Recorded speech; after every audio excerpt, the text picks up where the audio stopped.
तो हेलो दोस्तों, economics for बीबी में आप सभी का स्वागत है दोस्तों। तो चलिए आज हम आप सभी को बताने वाले हैं। तो आप सभी हमारे प्लेटफॉर्म पे आप देख रहे होंगे, अभी सिलेबस की वीडियो चल रही है। लगातार अभी सिलेबस का वीडियो चल रहा है हमारे प्लेटफॉर्म पे। तो दोस्तों आपने सेमेस्टर 4 की बात कर रहे हैं यहाँ पे हम, ठीक है ना। आप जितने भी देख रहे हैं प्लेटफॉर्म पर हमारी वीडियो, तो सेमेस्टर 4 की बात हो रही है 22-26 वाले के लिए। कौन सा 22-26 दोस्तों, ठीक है ना। तो उसमें से आपको क्या देख रहे हैं, इकोनॉमिक्स सब्जेक्ट हमारा कौन सा है दोस्तों। सब्जेक्ट हमारा इकोनॉमिक्स है। इकोनॉमिक्स का हम लोग देख रहे हैं अभी सिलेबस, और इसकी सिलेबस क्या रहने वाली है। तो हमने 2 वीडियो करा चुका है, 6 मेजर पेपर करा चुके हैं और आपके 7 मेजर पेपर भी कंप्लीट हो गया।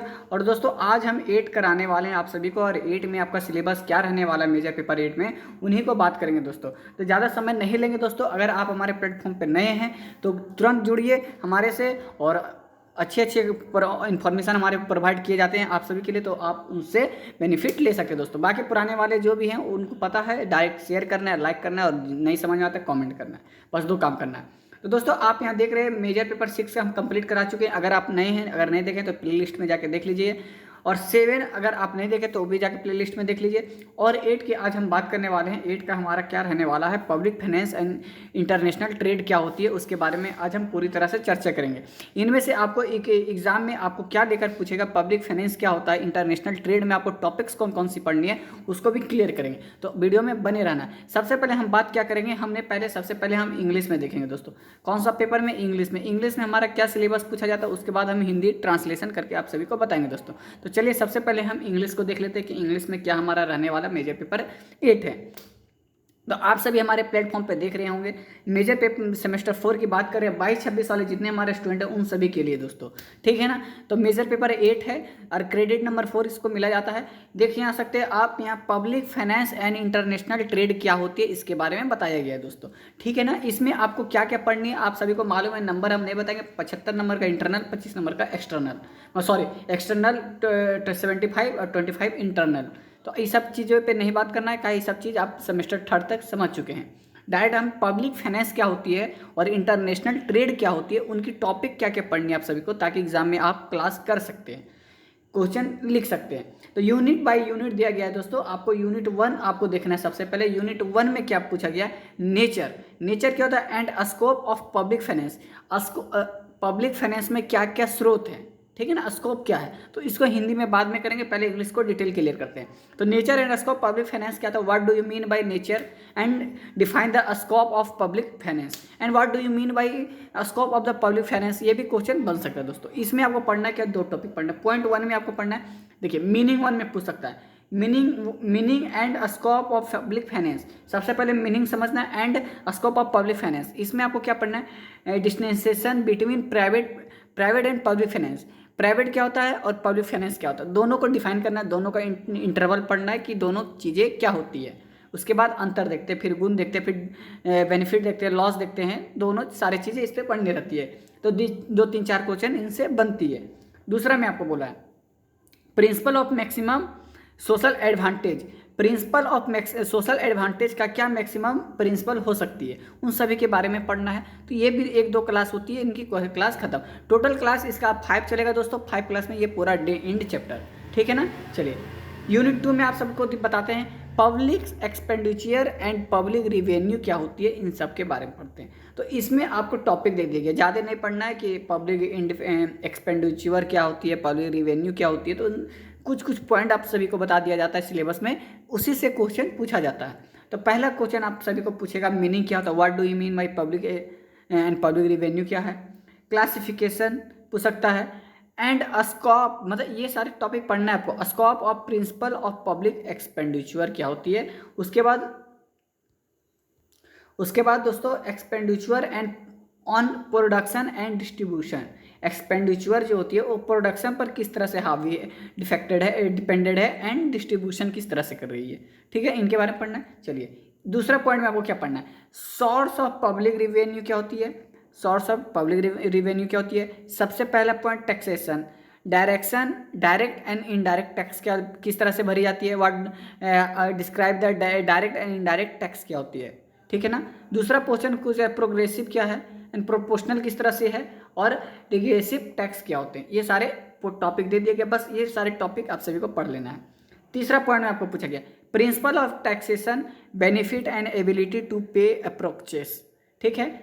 चौथा में आप पूछा गया impact and incidence of tax क्या होते हैं, टैक्सेबल कैपेसिटी क्या। तो आपको टोटल कितने पॉइंट इसमें पढ़ना है, 1 2 3, 3 पॉइंट पढ़ते हैं आपको क्लियर। इसमें आपका कितना क्लास चलने वाला, 15 क्लास। 15 क्लास में आपका डेढ़, मतलब कि 15 क्लास है तो 15 क्वेश्चन है दोस्तों, उसमें 5 क्वेश्चन होगा, 15 क्लास से चलेगी। चलिए, ये सिलेबस के अनुसार अगर आप पढ़ते हैं तो हमारे प्लेटफॉर्म पे तो आपको बहुत ज़्यादा बेनिफिट होने वाली है। यूनिट 3 में आप सबको क्या पढ़ना है, public debit and financial administration क्या होती है। तो सबसे पॉइंट 1 में आप सबको पढ़ना है पब्लिक डेबिट मीनिंग क्या होता है, type, source, need, effect, burden of public debit and method of debit redemption क्या होती है। तो दूसरा पॉइंट में आपको पढ़ना है पब्लिक बजट क्या है, कॉन्सेप्ट ऑफ गुड बजट क्या होती है, what do you mean by good budget, type of good budget, zero based on budget getting. उसके बाद आपको पढ़ना क्या है दोस्तों, तीसरा पॉइंट में economic and function classification of budget क्या होती है and preparation of budget in India में क्या है। चौथा में पढ़ना है defective financing and meaning effect of the role क्या होते हैं। चलिए, यूनिट 4 में आपको पढ़ना क्या है, स्कोप ऑफ इंटरनेशनल इकोनॉमिक्स क्या है। इसमें आपका क्लास दोस्तों 10 होने वाली है, ठीक है ना, ध्यान रखिएगा। पॉइंट 1 में आपको पढ़ना क्या है, इंटरनेशनल इकोनॉमी क्या होती है, ठीक है ना। उसके बाद दोस्तों आपको पढ़ना डेफिनेशन क्या होती है। एक सेकेंड, ग्रीन कर देते हैं थोड़ा हम, कलर चेंज। चलिए, उसके बाद क्या पढ़ना है, नेचर पढ़ना है, इसको भी छोटा कर देते हैं।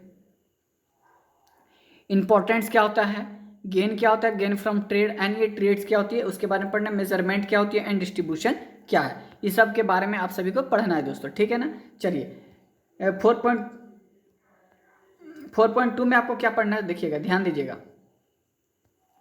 पहला पढ़ना है कंपटीटिव कॉस्ट इंडक्शन क्या होती है। उसके बाद दोस्तों आपको पढ़ना है क्या है, हैचर्स Ohlin theory of international trade क्या है, इसके बारे में पढ़ना है। उसके बाद पढ़ना है आपको दोस्तों, चौथा पॉइंट में आपको पढ़ना है free trade versus protection, method of trade restriction, tariff and quotas the other impact क्या होते हैं, इनके बारे में पढ़ना है। चौथा में पढ़ना है exchange rate and determination, demand and supply theory के बारे में पढ़ना है।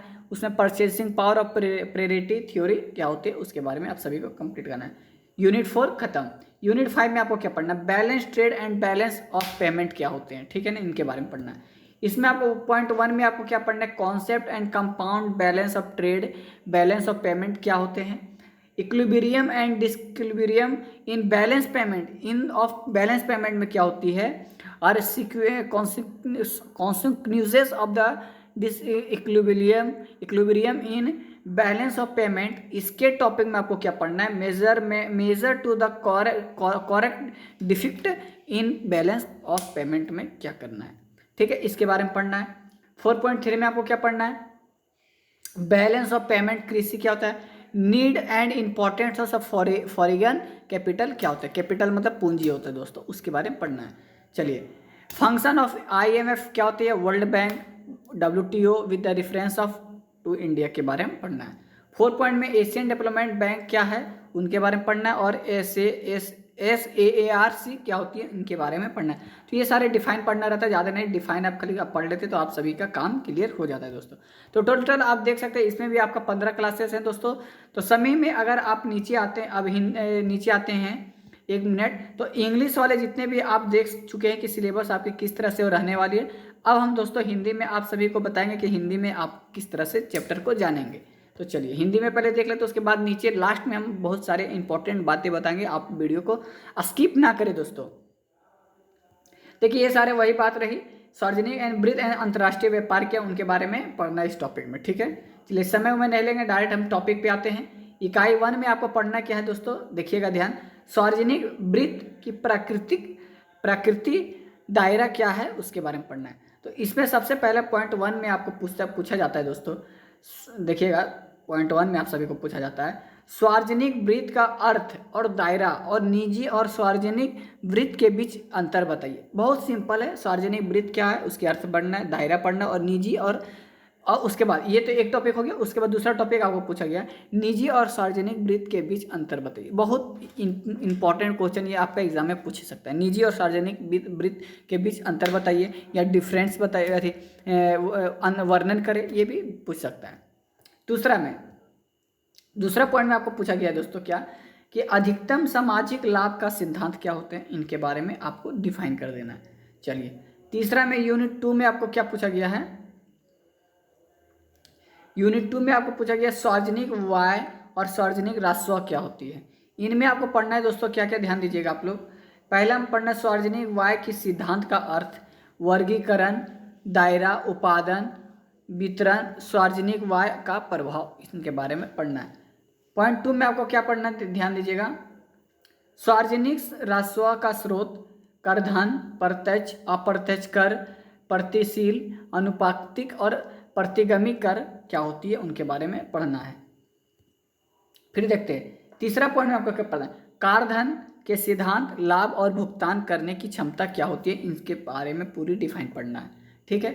चौथा पॉइंट में आप सभी को क्या पढ़ना है, कारकों का प्रभाव और घटना, कर योग क्षमता क्या होती है, इन सभी के टॉपिक पढ़नी है। तो घबराइएगा नहीं दोस्तों, सिलेबस देख आपको डरना नहीं है। सारा प्लेटफॉर्म पे हमारे इंपॉर्टेंट क्वेश्चन आपको कराए दिए जाएंगे चैप्टर बाय चैप्टर, और जिस तरह से सिलेबस हम बता रहे हैं उसी तरह हमारा क्वेश्चन भी आते हैं हमारे प्लेटफॉर्म पे। आप जाके पिछला क्लास देख सकते हैं, सेमेस्टर 3 का, 2 का, 1 का, जिनका भी देखना हो आपको। 1 में आपको बता सकते हैं 3.1 में सार्वजनिक क्षण, अर्थ, प्रकार, स्रोत, आवश्यकता, सार्वजनिक ऋण का प्रभाव, बोझ, ऋण मोचन के तरीके क्या होते हैं, इनके बारे में पढ़नी है। तो एक एक टॉपिक पढ़नी है, तो इनको हम क्वेश्चन बनाकर आपको डिफाइन करेंगे, तो आपको भी सिलेबस देख लेनी है। दूसरा में आपको क्या पढ़ना है, सार्वजनिक बजट क्या होती है, उसमें अच्छे बजट के उदाहरण बताने और अच्छे बजट की प्रकार बताना है और शून्य आधारित बजट बताना है। देखिए, सार्वजनिक बजट में आपको पूरा डिफाइन नहीं करना है सार्वजनिक बजट क्या, उसमें से आपको टॉपिक दे दिया गया, अच्छे बजट के बारे में अवधारणाएं पढ़नी है, अच्छे बजट के प्रकार पढ़ने हैं और शून्य आधारित बजट पढ़ना है। बस इतना ही टॉपिक इसमें पढ़ना है, पूरा सार्वजनिक बजट नहीं पढ़ना है। 3.1 में बजट का आर्थिक और कार्यक्रमात्मक वर्गीकरण के बारे में पढ़ना है आपको, और भारत में बजट की तैयारी किस तरह से की जा रही है उसके बारे में पढ़ लेना है। तो ये आपका टॉपिक क्लियर हो जाएगा दोस्तों, ठीक है ना। चलिए 3.4 में आते हैं, घाटे का वित्तीय पोषण, अर्थ, प्रभाव और भूमिका क्या होती है, उनके बारे में पढ़ना है। ये जो घाटे हैं, घाटे का वित्तीय पोषण, उनके बारे में पढ़ना है, अर्थ, प्रभाव और भूमिका पढ़ना है, इनके बारे में, ठीक है ना, इनके बारे में। चलिए, इनका भी 15 क्लास आप सभी को मालूम है। यूनिट 4 में आते हैं दोस्तों। यूनिट 4 में आप सभी देख सकते हैं, अंतर्राष्ट्रीय अर्थशास्त्र का दायरा क्या होती है, लिमिट क्या होती है, उनके बारे में पढ़ना है, ठीक है ना। एरिया क्या होती है, आप देख सकते हैं यहाँ पे आपको इसमें टॉपिक दे दिया गया है, आप सभी को क्या क्या पढ़नी है। तो उसमें पढ़ना अंतर्राष्ट्रीय अर्थशास्त्र के बारे में। सबसे पहले उनकी परिभाषा करेंगे, कृतिक करेंगे, महत्व करेंगे, व्यापार के लाभ यहीं तक करें, ठीक है। उसके बाद व्यापार के लाभ क्या होते हैं, माप और वितरण के बारे में पढ़ना, इसी में अंतर्राष्ट्रीय अर्थशास्त्र में दोस्तों, ये सारे ध्यान देना है। और भी प्लेटफॉर्म इतना आपको डिफाइन करके नहीं बताएंगे सिलेबस किस तरह हो से डिफाइन किया जाता है। सिलेबस में हम आपको बता दे रहे हैं कि टॉपिक कौन सी पढ़नी है, तो आप अपने हमारे प्लेटफॉर्म को आप समझ सकते हैं कितना आप लोगों के लिए एकदम मेहनत करती है। चौथा पॉइंट में आपको क्या पूछा गया, तुलनात्मक लागत लाभ क्या होती है, और अंतर्राष्ट्रीय व्यापार के हेचर एंड होलियन सिद्धांत क्या लिखे गए हैं, उनके बारे में पढ़ना है। चौथा में, तीसरा में क्या पढ़ना है आपको देखना है, मुक्त व्यापार बनम संरचना किया, उसके अंदर आपको पढ़ना है व्यापार प्रतिबंध के तरीके, ट्रैफिक और कोटा उनका प्रभाव। ट्रैफिक और कोटा क्या, उनका सिर्फ प्रभाव पढ़ना है, पूरा ट्रैफिक क्या होता है, कोटा क्या, उनना पढ़ना नहीं, उनका खाली प्रभाव पढ़ लेना है, इफेक्ट पढ़ लेना है। चलिए, चौथा लास्ट पॉइंट आपको क्या पढ़ना है, देखिएगा, विनिमय दर निर्धारण के अंदर आपको पढ़ना है मांग आपूर्ति के सिद्धांत, क्रय शक्ति का समत सिद्धांत क्या होती है, उनके बारे में पढ़ना है। बस 1 2 3 4 मतलब तीन टॉपिक पढ़नी है आपको, क्लियर चैप्टर। चलिए, 5वां यूनिट में आपको क्या पढ़ना है, व्यापार संतुलन और भुगतना संतुलन। व्यापार संतुलन क्या होती है, व्यापार संतुलन से आप क्या समझते हैं, वर्णन करें, या पूछ सकता है भुगतना, व्यापार संतुलन और भुगतान संतुलन के बारे में कुछ बिंदुएं लिखें, या कुछ परिभाषित करें, आपको इस तरह से पूछ सकता है। तो उसमें आपको क्या पढ़ना, देखिएगा, ध्यान दीजिएगा। व्यापार संतुलन, भुगतना संतुलन के अवधारणा और घटक, सीधा हमने ऊपर बताया वही पूछ दिया, अवधारणा क्या होती है, घटक क्या है। दूसरा में भुगतान संतुलन में संतुलन असमानता, भुगतना संतुलन में असंतुलन का परिभाषा, ठीक करने के उपाय, यही आपको बताने हैं दोस्तों। परिणाम भुगतने संतुलन घटकों के ठीक करने का उपाय क्या होती है, उनके बारे में बताना है। तीसरा में भुगतान संतुलन संगठन विदेशी पूंजी का आवश्यकता एवं महत्व क्या होती है, इनके बारे में आपको बता देना है। चौथा में बना IMF के कार्य, विश्व बैंक और भारत के संदर्भ WTO बैंक किस तरह से कार्य कर रही है। पांचवा एशियाई विकास बैंक क्या है और सर्क क्या है, इनके बारे में आपको पढ़ लेना है दोस्तों। तो हमने दोस्तों आप सभी को दोस्तों इंग्लिश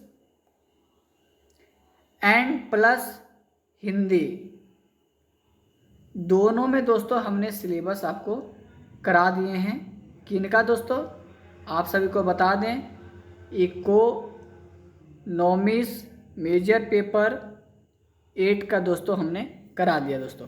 अगर आप 7 नहीं देखे तो हमारे प्लेलिस्ट में जाके लिंक है, वहाँ से देख सकते हैं। 6 का लिस्ट प्लेलिस्ट में है, वहाँ से भी आप जाके देख सकते हैं दोस्तों। डिस्क्रिप्शन लिंक में हम दोनों का लिंक दे देंगे दोस्तों। अगर दोस्तों आपको और भी सब्जेक्ट का सिलेबस जानने हैं, अभी और भी हमारे प्लेटफॉर्म पे सिलेबस आएंगे सारे सब्जेक्ट का, तो देखने के लिए आपको करना क्या, हमारे प्लेटफॉर्म से अभी जुड़ जाना है। जो भी हो सके आपको, अगर कहीं प्रॉब्लम होती है दोस्तों तो हमें कुछ नहीं, हम आपको शुरू से बोलें कि हमें कमेंट आपको सिर्फ कर देनी है। अगर पसंद आती है तो लाइक करना है, अगर नहीं आता है पसंद तो अनलाइक आप कर सकते हैं दोस्तों, कोई इसमें हम किंतु परंतु नहीं कर सकते। बाकी रही बात, अगर वीडियो आपको समझ में नहीं आ रहा है, कुछ दिक्कत है, तो आप कमेंट कर ही सकते हैं। अगर आप अपने छात्र, आपके मित्र हैं, तो आप कृपया शेयर करें वीडियो को, ताकि आप सभी को सिलेबस पता चल सके हमारे प्लेटफॉर्म द्वारा आपके लिए क्या कोशिश कराई जा रही है दोस्तों। तो आज के लिए इतना ही दोस्तों। इकोनॉमिक्स को लेकर और भी ज़्यादा इंपॉर्टेंट क्वेश्चन कराने अब स्टार्ट होंगे दोस्तों। बाकी इकोनॉमिक्स को लेकर और भी अगर कुछ डाउट चल रहा है माइंड में, तो हमें तुरंत कॉमेंट करें, आप सभी के लिए हम 24 आवर्स रिप्लाई देने के लिए खड़े हैं दोस्तों। तो इतना ही के लिए जय हिंद, जय भारत दोस्तों।